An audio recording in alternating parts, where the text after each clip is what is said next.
Historically, hunters went afield with a spear or a bow or a rock and the clothes on their back, if they had any clothes at all. These days, we tend to have a little more gear, and that ends up forcing us to carry it in a backpack. But what kind of a backpack? Are you a day hunter or a full-blown expedition hunter needing everything on your back to stay alive for days on end? Well, we're going to cover it here with a backcountry hunter, Joseph von Benedikt.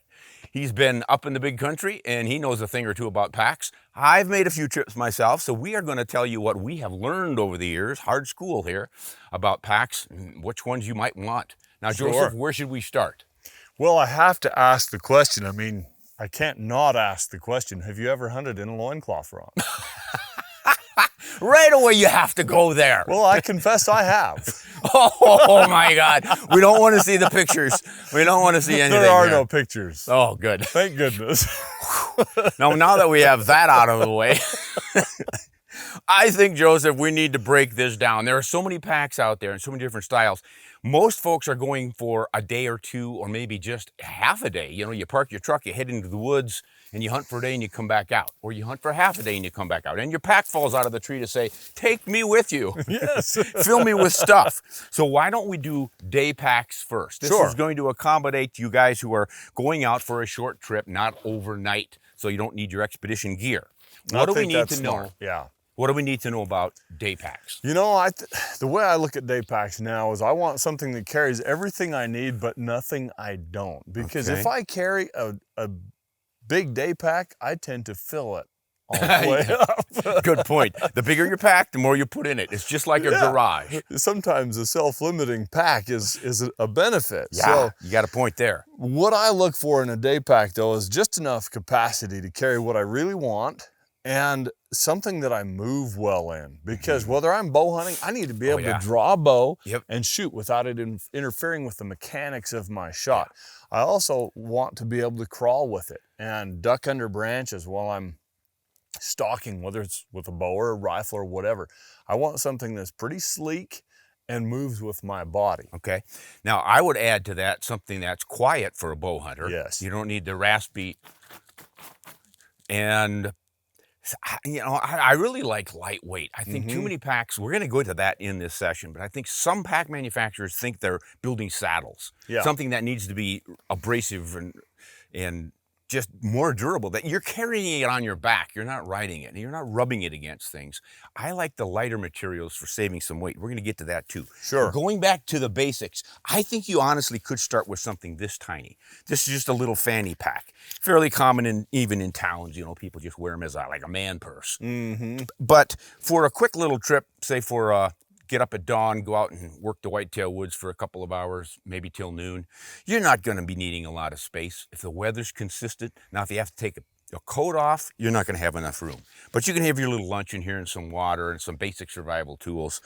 Not going to carry much, but for some people, that might just be what you're talking about. Yes, and in fact, I think sometimes that's your best option. I used one for years. And I eventually went away from it when I discovered it was making my lower back hurt. Oh, really? It's a funny thing, but when I went back to a shoulder carried pack with weight on my back, it caused me to keep more tension in my stomach, my core, which then supported my back better, and the back pain went away, which was odd, but... Well, no, but good point. And that brings up the whole idea of the suspension stuff. Yeah. We're really doting on suspension in the big packs because you're carrying so much weight. You're probably going to be looking at 40 to as much as 100 pounds on the big in packs. some cases, like for instance, Alaska, where you're carrying a moose quarter on the bone, it could be 150 pounds plus. Yeah, you could easily get up to 175 pounds. But for the day packs, I think top end 25, maybe 40. I may have packed out a little with a 40. Most day packs aren't going to handle much more than 40 pounds, but figure for your basic survival gear, your water, your food, your backup rain jacket, a few things like that, you figuring you're putting about 20 pounds in your pack? Yeah, and I like 10 to 15 better. Again, just taking the bare necessities. You know, I guided professionally for 9 years, and back then I always made sure I had a very comprehensive first aid kit in my pack because I was responsible for the help of others, you know, the health of others and their safety. And sometimes if you're hunting in an area where you're perhaps looking for a really good mule deer, or you're trying to evaluate a pronghorn, which are hard to judge, you may want room to put a spotting scope in there. Okay. But really, I like to keep it small and light like you do, and 10 to 15 pounds, because then guess what? You know, if you're in a couple miles and you shoot a deer, if you have the right pack, you can stick a hind quarter of a mule deer down in there and come out at 50 pounds. Sure. And you're okay for that trip out. And then you go back in with your meat packing pack. Yeah. Well, that brings up what's been my favorite now for, gosh, I don't know, this is probably my third iteration of this. I think they call it the X2 from Eberly stock. I tend to forget the names of these packs once I've made my judgment call and gotten them. They just become a piece of equipment. People say, what pack are you using? That one. But what I want to demonstrate on this one was just what you were saying about maybe you're going to have a spotting scope in there. And I carry a spotting scope a lot. Yes. And it's nice to have a waterproof pocket like this. It's got those zippers that are now waterproof.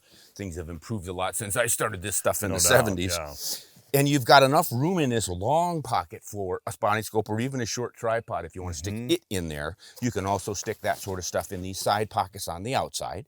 I will also slide a gun stock down in there, strap it on. So don't think everything has to fit inside of that day pack. You can add a lot on, including the meat. Right. Do you ever take along an extra sack to stuff meat in to tie on the outside? Just a real thin, light. So what I do, I generally will take 1 or 2 meat sacks with me. Okay. And then I carry a contractor grade black plastic garbage bag, because it's actually an emergency survival tool. You can use it as a poncho. Bingo. You can curl up in it and sleep in it if you have to. But what I use it for on a regular basis is putting meat inside of to slide a quarter down in my pack, or even strap it to the outside just to keep your pack clean. Yeah. Getting blood on the outside of your pack's not a big deal. Getting it on the inside, along with all your clothing and your sleeping bag stuff. Don't want that. No. Yeah. No, I agree. I've used those plastic bags for a long time, and that's a great system. Ground cover if you need it. You can even make a poncho out of it if you have to. It's a great idea. You got to get the contractor grade ones, though. The other ones are too flimsy. Yeah, right. Okay. So one of the things I think that a lot of people argue with packs, and it's a personal preference thing. Do you want one big pocket that you can shove everything into? Or do you want to have organizational pockets? But then you get your weight increased with the organizational pockets. I do like extra pockets so I can say, okay, I know my spotting scope's in this side, and I know my food is in this side, and my survival gear is up here on the top. And all. I like lots of pockets, but it does add weight. And then you do also have the problem of, oops, that zipper broke. Yeah. And now your whole pack is a little bit compromised. So you want to consider, do you want zippers? Do you want drawstring closures? You got to decide that sort of stuff, and it's personal. Sure. What do you prefer? You know, I've come to like a pack kind of like this one. I've got a pack that was made by Browning that's now discontinued, but it has a roll top on it, like a dry bag. Yeah. And so that's never going to break. Yeah. And I really do like that. I tend to not take that pack as much anymore because I'm either going real fast and light.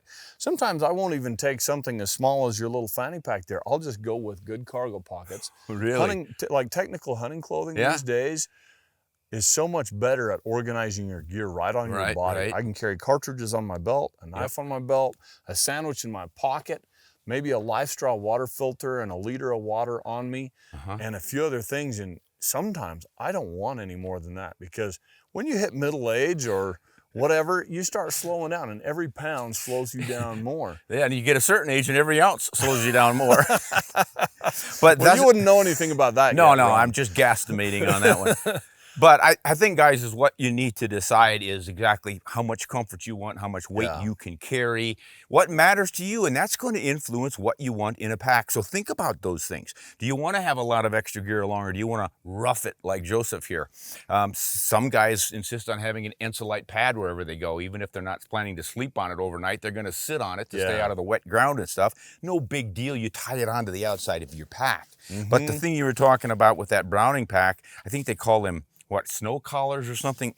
It's an extra little piece of light material on the pack that allows you to overstuff it. So normally this would be cinched down like this and everything's inside the pack. But if you end up getting something else to add to your load, you can open it like that and you've got more pack to carry. And that's a great place if you're carrying a cape, an antler, you know, antlers on the skull out. You can put the cape down in there in your black plastic garbage bag and then stick the skull down in, wrap it up, tie it off with a couple of straps. And the other thing you can do is with your clothing is just put it on the outside. I mean, that's what all these straps and cords and things are for.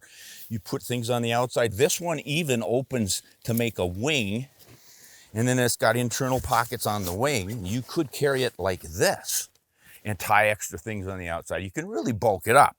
Becomes a little problematic with the support, so I think we probably now need to talk about straps for your shoulders and the belt. Yeah. And you said you didn't like the hip belt approach? Well, not for a fanny pack that's got, you know, just the weight on your back. And in fact, for a fast and light pack, day pack, I generally just want shoulder straps.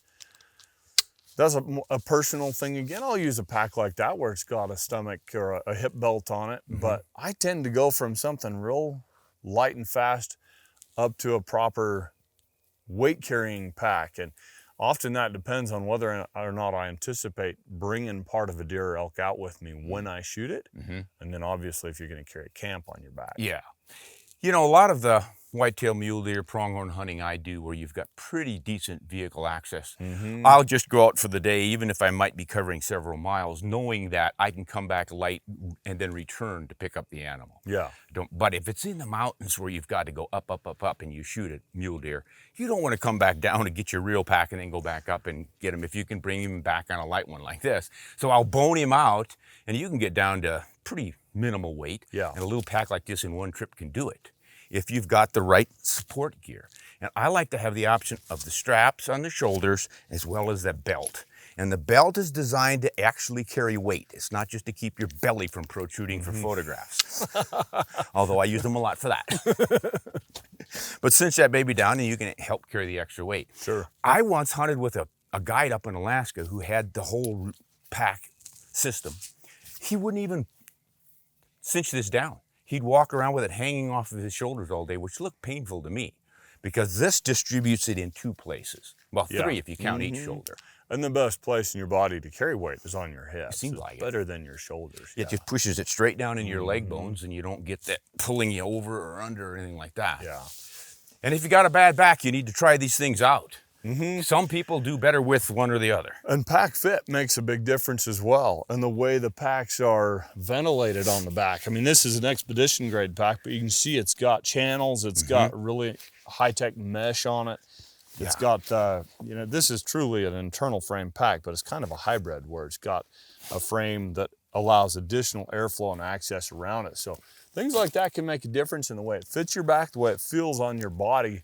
For a long day of hunting. Yeah, and comfort for just plain temperature regulation. I mean, look at this pack. I can run my hand between the mesh. It's got that mesh right there. So I'm not getting the sweating on my back quite as badly. Which is awesome if it's 80 degrees and you're pushing yourself to get a pronghorn out before the meat starts to turn. Yeah, you know? You're right. And that's an important one. This one's really got some room. Look at that. Yeah, look at that. Yeah. Cool. Yep, you got quite the breeze going through. So can we sum this up with the size of the pack for how much you're going to carry? And that may be seasonal. Early in the season, climate is pleasant. Weather dependent. If you have a lot of rain, you're going to need rain gear in your pack. There you go. Got to have rain gear. Obviously, you want your water. Usually you want some snacks or lunch, whatever. Your basic survival gear, fire starters and all the rest. Something else you mentioned you like to pack along? Well, obviously your knives. Your knives, what some people call a kill kit. So knives, I include knives, meat sack or two, black plastic garbage bag, and a little bit of paracord, so I can hang meat quarters in trees if I need to keep Absolutely. them cool. Yeah. So just pile all your stuff up. This is what I always tell my wife when we're packing for a trip somewhere. What do I all need to bring? I say, pack everything based on its category, you know, like underclothing, middle layer clothing, over the top clothing for insulation, rain clothing, and then survival gear, any kind of medications you need, chapstick, all the little things that keep us comfortable we just don't think about because we got them in the house and they're always available. You've got to carry them with you. So, and then you have to think worst case scenario. What happens if I twist my ankle and I can't get back? Am I going to have some basic survival stuff in there, a space blanket?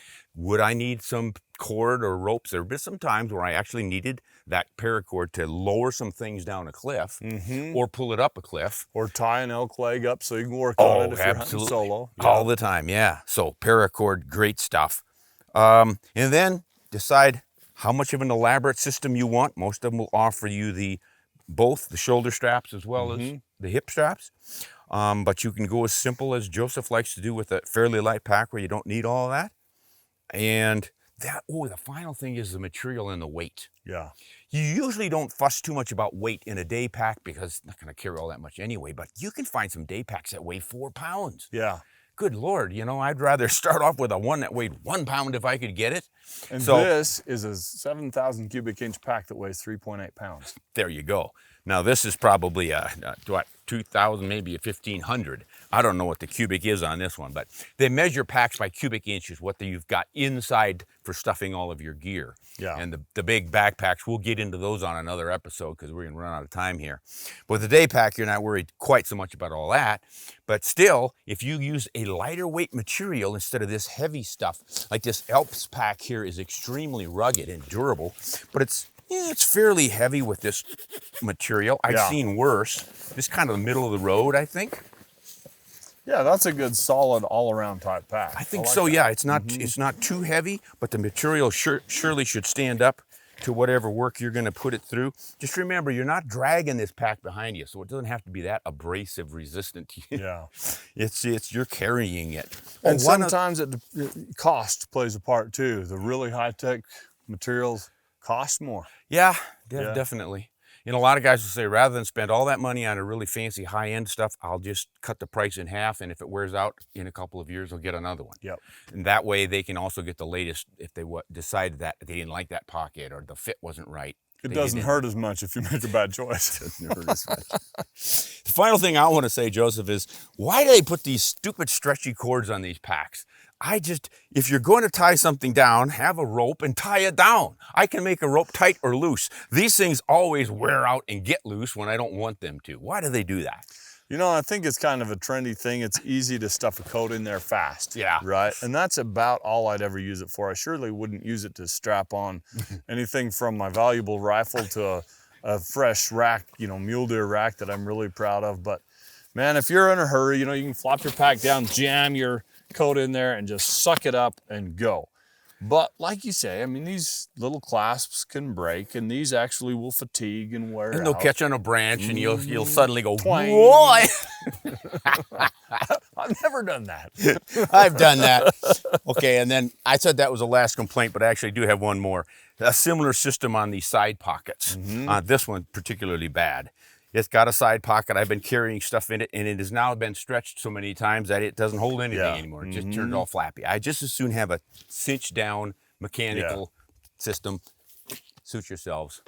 Anything else we can add to this stuff? Just have fun shopping. Try a bunch of them on. Figure out what feels good to you, what works for you.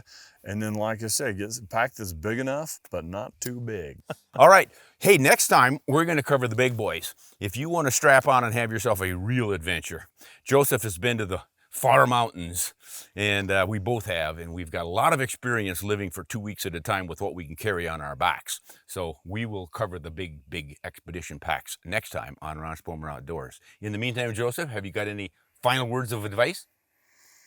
Like, hunt honest and shoot straight? You can never beat that one. Hunt honest, shoot straight, and enjoy your new day pack. And be prepared to carry a lot of weight out. See you guys.